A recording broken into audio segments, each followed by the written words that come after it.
As the European Union prepares its 19th sanctions package targeting Chinese companies linked to Russia's war effort in Ukraine, diplomats warn it may not satisfy US President Donald Trump. He has tied support for sanctions on Vladimir Putin to drastic demands on NATO allies and China, leaving Brussels navigating a high-stakes geopolitical trap. Over the weekend, Trump said he would back tougher action against Russia, but only if NATO countries cut all oil imports from Russia and impose tariffs of between 50 and 100% on China.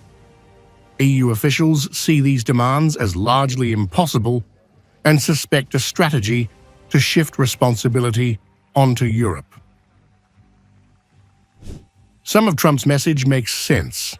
Some of it is inventing reasons not to do anything, said one EU official, reflecting fears the US president could blame Europe for any perceived inaction.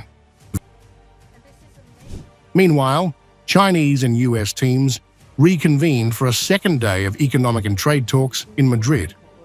De Yongjian, a CNS reporter at the Santa Cruz Palace, said the two sides will discuss issues such as the US unilateral tariff measures, the abuse of export controls, and TikTok.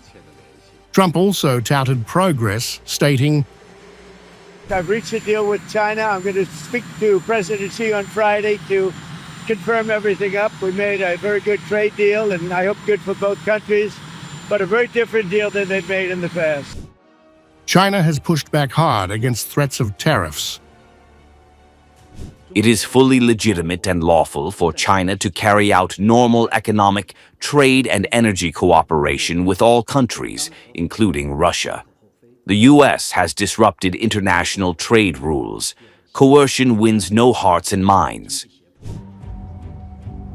EU officials are cautious, targeted sanctions against Chinese companies rather than blanket tariffs.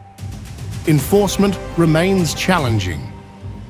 "It's really a whack-a-mole game," said Agatha Demaray of the European Council on Foreign Relations, as firms repeatedly circumvent restrictions under new names. With Trump leveraging Europe and engaging China in Madrid, Brussels faces a dilemma: hit Beijing hard and risk economic chaos, or stay cautious and watch Washington dictate global power.